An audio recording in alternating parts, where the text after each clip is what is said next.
मित्रांनो, तुमच्या सगळ्यांचं स्वागत आहे वामन मॅटर्स मध्ये. आज आपल्या बरोबर आहेत अमेरिकामधल्या सगळ्यात मोठ्या लेखिका केटी सुटॉन म्हणून. त्यांनी इंडिजिनियस लोकांवर तिकडच्या भरपूर काही लिहिलेलं आहे. Yeah. चेरोके ट्राईब बद्दल त्यांनी लिहिलेलं आहे आणि त्यांनी पुस्तकं लिहिलेली आहेत लिटरेचर तिकडचे, आणि जे तिकडचे US नॅशनल पार्क सर्व्हिसने एक्सेप्ट केलेले आहेत तिकडचे, कारण त्यामध्ये ऐतिहासिक गोष्टी भरपूर आहेत. तर आपण ही मुलाखत चालू करू आता.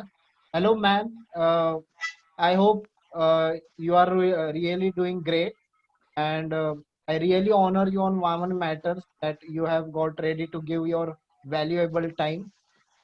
Let's begin from here. When did you begin writing this series and why? Well, I was working on my husband's genealogy. He is Cherokee Indian, and we wanted to get his authors as a member of the nation.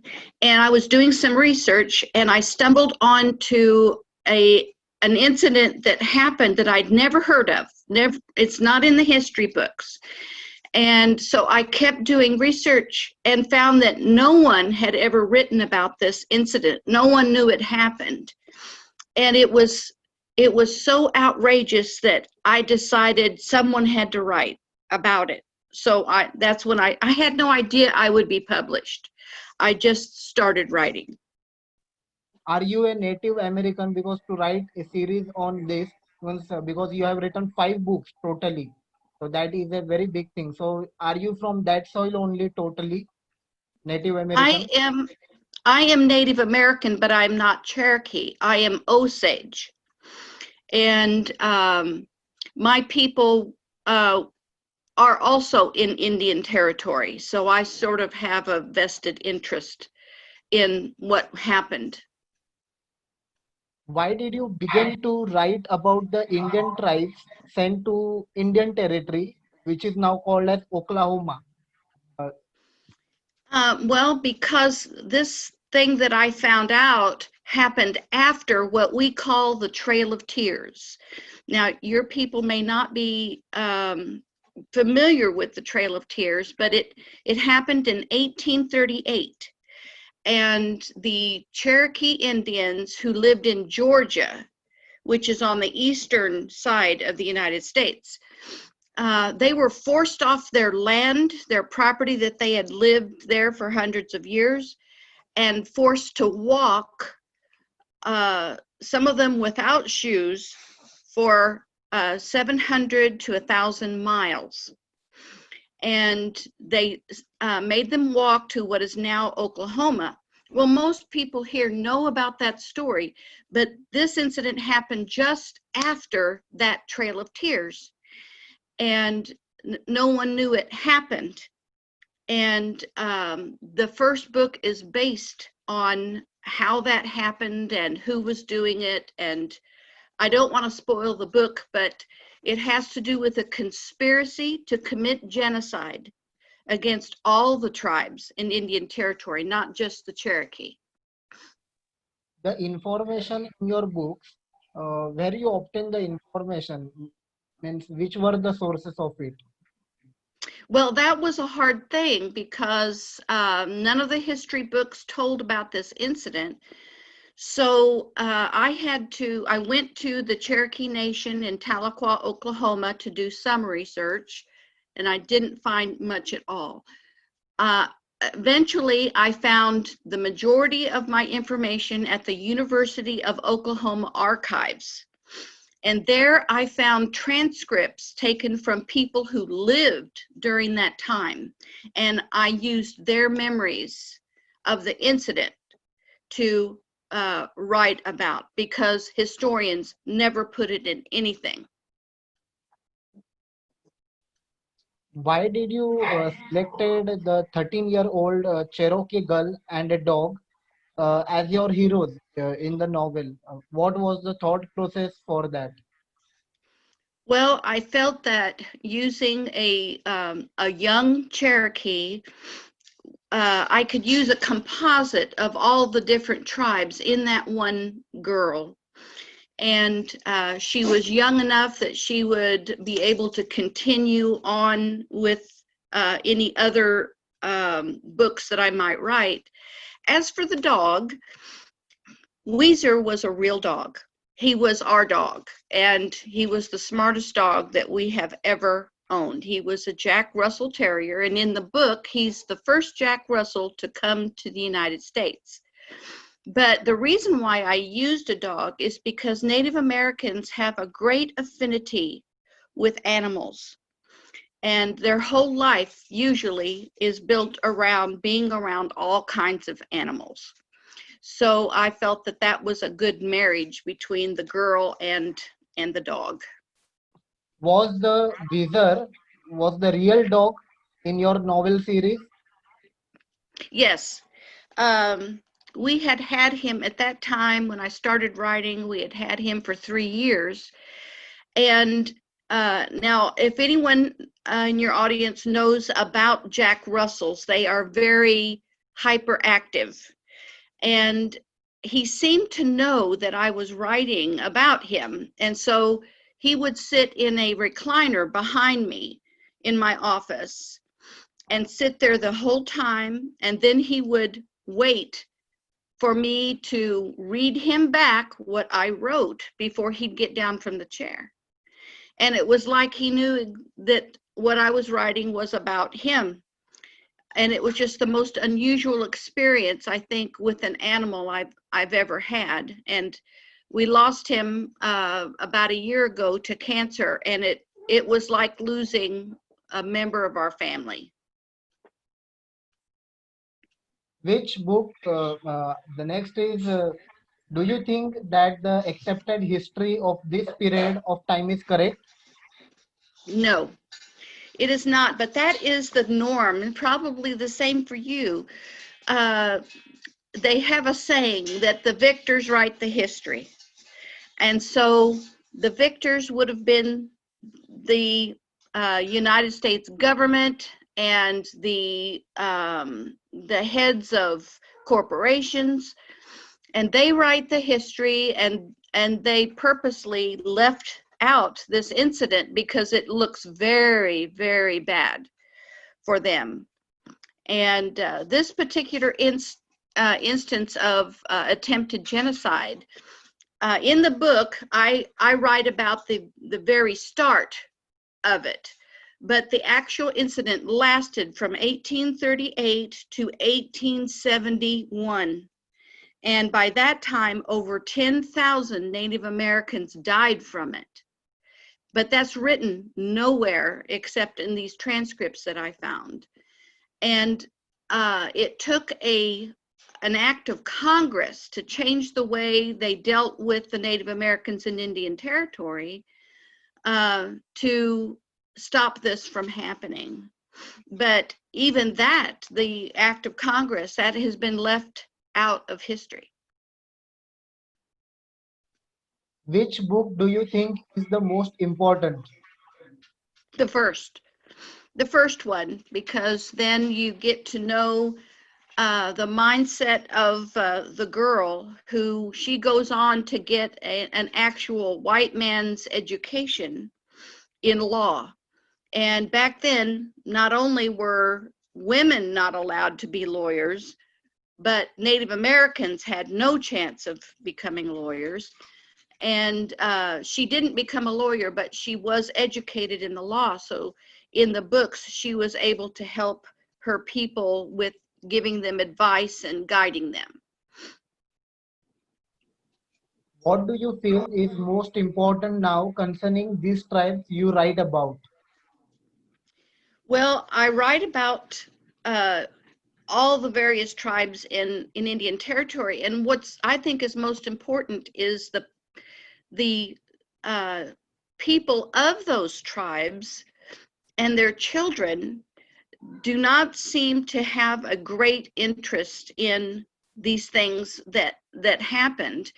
My readers, the great amount of them are distant Native American or interested in Native American issues, but generally the children and the parents that are living in Indian Territory, which is now Oklahoma, they don't show a great interest in knowing what happened, and that is very worrying. Is your series finished, or are there more books coming up related to your series? Yes, and if you don't mind, I'll sort of explain what the various books were and why there's one missing. After the first book, the second book, called Weezer and the Shy Coyote, is about the influx of whiskey into Indian Territory, and that it was a purposeful thing that was being done to them. It wasn't because they were just drunks. They hadn't actually been introduced to whiskey, so it was a purposeful thing. Then the third book, Weezer and the Golden Serpent, it was about a huge peace council that the chief of the Cherokees called. It had never been done before. And in doing this, the chief of the Cherokees actually saved the United States and Texas from being thrown into a great war. And that's nowhere in history, but it actually saved the United States. Then the fourth book is Weezer and the Giveaway Child, and that has to do with the buying and selling of Indian children out of Indian Territory, and that was very, very common. In fact, my own grandmother was sold out of Indian Territory. And then the fifth book is called Weezer and the Road to Gold, and that is about the part the Cherokees played in the gold rush of 1849. And they, in fact, were among the first to make it to the gold fields, and they named several towns, the Cherokees did, in California, and there's a large community of Cherokees in California still. The sixth book, which will probably end the series unless I find something else pertinent that needs to be written about, will be about their trip back and the finding of gold in Colorado. So the Cherokees were responsible for finding the first gold in Colorado during their Colorado Gold Rush. And so they were good miners. They could find gold if they needed to. Internationally, it is always said that I've heard in India that indigenous people of USA were troubled and killed many wars, and then people who came there, they established their government. What is the truth? These things, is it a propaganda, or is there is any hidden reality in that? That's the reality. The northern North America was greatly populated. I mean, there were millions of Native Americans and tribes that do not exist anymore, because when the white man came to our shores, they brought with them all of the diseases that Native Americans had not been exposed to. And there was a huge die-off of the tribes. Some entire tribes died, and we know nothing of them. We have no idea what they called themselves because there was no written language. Once the white governments were established here, they had this idea, and they call it manifest destiny. And what that means is these white people had it in their heads that God ordained them to come and take over this land. Now, that's not written anywhere. I don't know how they got that idea, but it's maddening now because it's all over and we can't do anything about it. But that's what it was called. And so white men began infiltrating through the entire, from the east to the west. And as they went, they basically captured, enslaved, and put all of these Native American tribes on reservations, promised to feed them and take care of them, and then reneged on their promises. There's not one treaty that they signed with any of the tribes that they have upheld. What are the beautiful aspects of the culture about the Native Americans? Anything you want to share? Well, I really appreciate them because they knew how to live on the land, on our land, in the Americas. They knew the plants, they knew how to take care of themselves from year to year, and they left very little mark on the land. Now, the invaders, the Europeans that came over here, automatically they started having an impact on the land because they were very wasteful, and they continue to be that way today. And the earth is suffering because of it. But Native Americans lived here for thousands of years and had almost no impact on the land whatsoever. And I really very much admire that. Politically, Native Americans, do you dream a day that there will be a president of America who will be from one of the indigenous tribes? And why is that not possible till now? Well, first, let me preface this by saying I am a non-political person. I actually do not believe that because of mankind's innate greed and self-interest, I don't believe that there's anyone that could be put in power that would treat the Native Americans correctly, even a Native American. Because to get there, you would have to sacrifice some of your own morals just to get there. So I don't have a hope of that at all.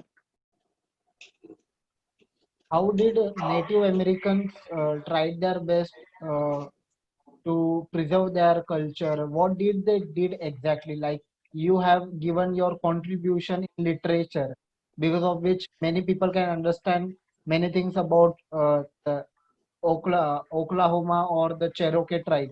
What do you feel they have done, or you feel that they must do to preserve their legacy and culture? Well, I don't know about the other tribes, but I do know Cherokees. Um, they go out into various communities and they try to educate people just about some of their culture. They have a choir that goes out and sings, and then there's the powwows. They show up at the powwows, but the average American has probably never been to a powwow. A powwow is a dance, and anyone can go, but most people either don't have an interest or they don't know that they can just go. But the Cherokee government has tried very hard to reach out. About the other tribes, I think that most of them have programs for their children to help them. But as for reaching out into the community, I really don't know. Cherokee tribe people, what is their food habits or lifestyle or thinking about life or many aspects like education, be it marriage, institution of marriage, about that. What are their beliefs? Please share it. Well, they're very good cooks, I will tell you that. They have what is called fry bread. Now, I don't know if naan is cooked in your country, but their fry bread is very similar to naan bread. And it's served with honey or powdered sugar, and it is just absolutely delicious. So they're very good cooks. and I believe that they still live close to the land. Now, most of them have adopted the same marriage habits as everyone in our country, because everyone has been Christianized. So they've basically, they're the same. There's nothing unusual about their marriage customs. But their art, they have been able to preserve their art heritage, and there is a great resurgence now for young people to get into the art and the symbols that they use and the materials that they use. Now, my husband, I'm sorry, my husband is a artist, Cherokee artist. All right, that's enough. I'm sorry about that. That's Jack Russell's for you. And he does Native American drums and moccasins and flutes, and silver and turquoise jewelry. He does all of that, and there is an encouragement among the Cherokee tribe to continue in that, and I'm sure it is in other tribes as well. Which were your best moments of your life, and by what philosophy you live, especially to be healthy and to be optimistic for the upcoming challenges or the monotonous things in the life? Well, I'm probably going to surprise you there, and this is the reason why I am non-political. I am one of Jehovah's Witnesses, and my God is the Almighty God, and his name is Jehovah, and his son is Jesus. But we believe in his government, and that is what we are waiting on his government, because there's no man on earth that can bring about the needed changes that mankind has done to the earth and continues to do. And he's a very loving God, and he has a plan. And probably you may not be familiar with this, but the scriptures point out that he is going to bring to life all those who have died, and they will live on the earth in a paradise like Adam and Eve was meant to do. And that change is hopefully going to be very soon. And I'm happy to answer any questions about that you might want to pose. Which books you will love to recommend that you really always read or have read in the past, and especially even about Native Americans? If anyone wants to know about Native Americans or the indigenous people, please say. The best series of books is written by Kathleen and Michael Gear. That's Gear. You can find them on Amazon.com, and they have more than 20, even almost 30 books that they have written. And as a profession, besides writers, they are both archaeologists. And the books are based on prehistory. In other words, history of the Native Americans before white men came to the Americas. And then they have also written some books when DeSoto came and what he did, which was devastating. But they write and bring to light what these people were like, what they believed in, how they lived. And that is the best series, I think, that you could read if you want to know about the real Native Americans. You were also even an entrepreneur in your life, and you have also recorded best music albums also. What motivated you for that, and how did you prosper in that? Please share with people. Well, my father was in the Navy, And during the war, he was the World War II, he was part of the naval band. And then he was promoted to be the chief naval officer. So he was the musician. He led the Navy band, and he went from place to place, which would be the naval ports, to teach Navy bands how to be Navy bands. And so I got it from him. My desire to entertain, I got that from him. And so I had always wanted to perform, but I lived in Kansas City, and because of being a Christian person, I didn't want to perform in bars and places like that. So later on in my life, my husband and my family and I moved down to the Branson, Missouri area. And it's a very family-oriented area, and they have about 90 different shows. And they're all family-based shows. And so I started entertaining, and I worked myself up to having my own show in Branson called the Kitty Kelly Show. Now, Kelly is my maiden name, and I used it because I wanted to give honor to my father, because he's passed away.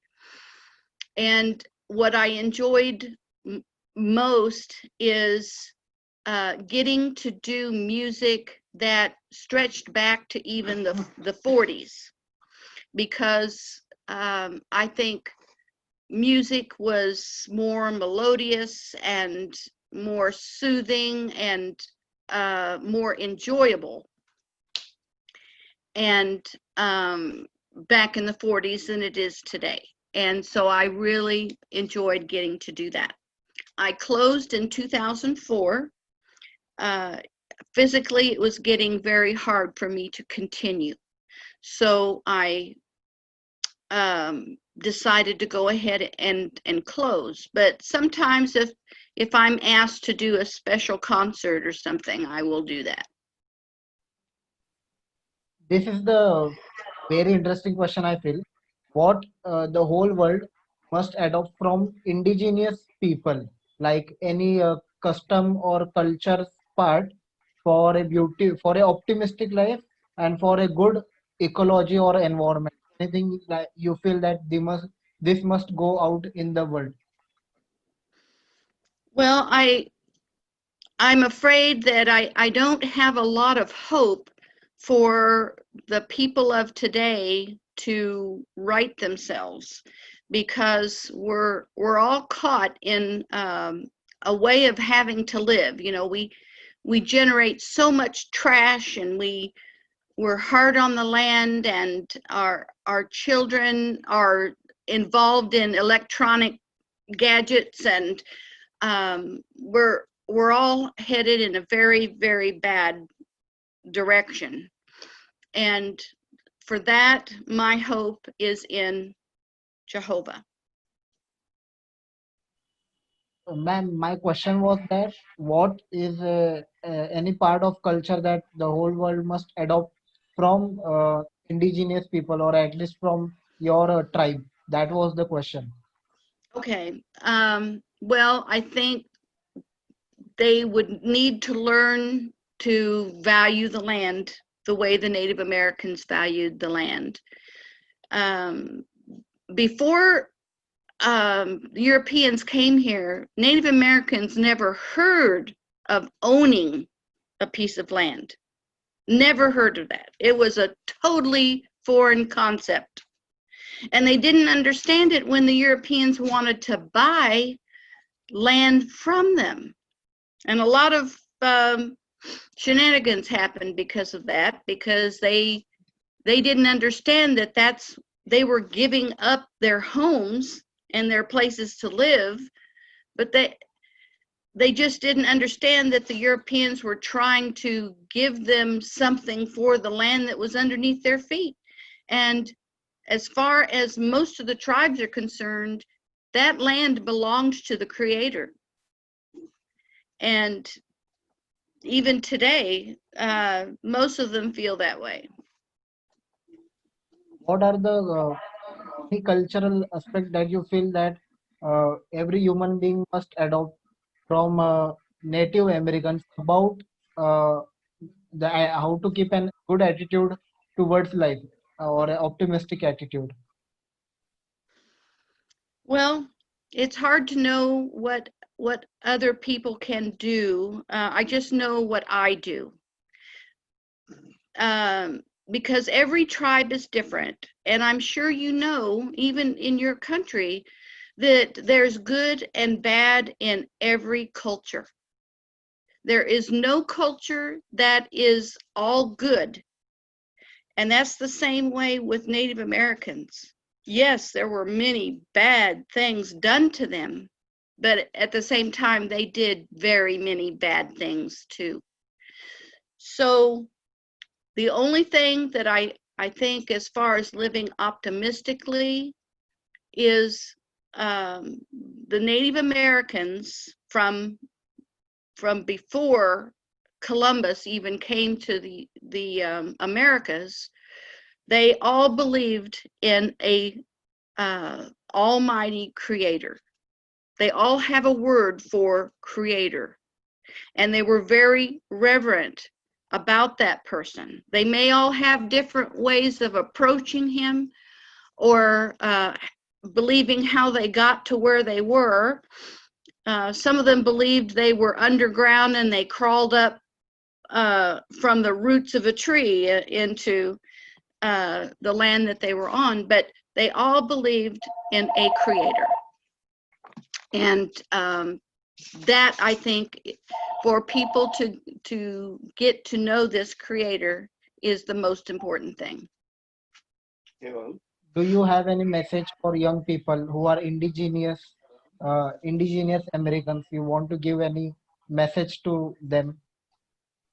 Yes, I would like them to open their minds and hearts to learn about things that happened that may not be tasteful, may not feel good to learn about, but it's their history. It's what happened.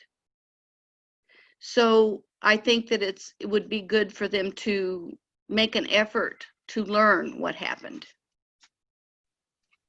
How was your reaction when your book got selected for U.S. National Park Services? How was your reaction? I was overjoyed and amazed. I was totally amazed because for someone who started to write just on a whim, um, I had no idea I would be published. How that happened is I belong to a group on Facebook, and it was a group of writers called Book Junkies. And it never occurred to me that there would be a publisher in the group. You know, I just thought it was all a bunch of writers. And so this publisher got to see some of my posts about what I was writing and got interested. And the next thing I know, I'm published and on my way.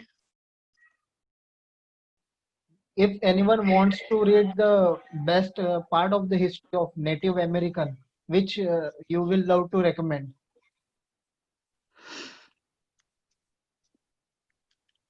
The only thing that I have to recommend is reading the Michael and Kathleen Gear books. I have done a lot of study of the written histories, but believe it or not, it's so distorted you can't trust it. And so I very rarely go to actual written histories. And the best thing for me is finding transcripts of people that lived then. It's like the last book in my series about the road to gold and the gold rush. I didn't use any of the history that I found online or anything, but I found a historian that wrote 2 very thick books about the Cherokees, all about the Cherokees and how they went to find gold in California. And that is what I used, because they used the diaries of the people that actually went. How the government or the white people took away the land from the indigenous people, which did any war took place or any fooling took place? What? There were many wars, but ultimately, even if the Native Americans won a war or two, they ultimately lost. And because the white government found ways to hurt them that they never even imagined. And one way was by killing off the buffalo. There were millions of bison or buffalo that the Native Americans lived on. That was their food, it was their clothing. Every part of their life was based on the buffalo. And so when the white governments kept having problems, they decided to kill off their food source. And that brought the Native Americans to their knees. How Hollywood movies portray indigenous Oh, people of Native America? well, they're a little bit better about it now because there's been so many complaints. But if you watch movies from the 40s and 50s and 60s, generally they didn't even have Indians play the parts of Indians. But now they are try to do much better. But there is a movie that my husband and I love to watch because they used actual Native Americans, and it's called The Last of the Dog Soldiers. And it's a wonderful movie, and it's about a man that goes out into a wilderness and finds a tribe of Indians who are completely secluded from the rest of the world. And none of their customs have changed. In fact, they are not even aware that airplanes and motor cars and all of that exists. They are like set back in time because they're so secluded. If anyone from India or any part of the world comes America to know indigenous people or any tourist place, which will be the place that you will recommend to try them, or any food, cuisine, anything?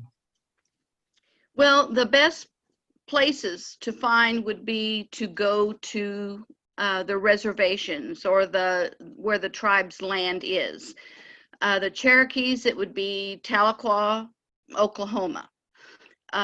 In further west, there you can Google this and find the various reservations, and each reservation will have powwows and art and craft shows and various things because they want the tourists to come. They want people to learn about their culture. Which I'm getting one more question in my head. In which part of America in economic activity Native Americans are really active and engaging? Is it business? Is it government service? Or is it in literature? Or what? They are, most of them are very good in mid-sized to smaller businesses. But the ones that I know about, the way that the tribes are set up right now, most of them have what are, I don't know if you call them casinos there or not, but a casino is a gambling house.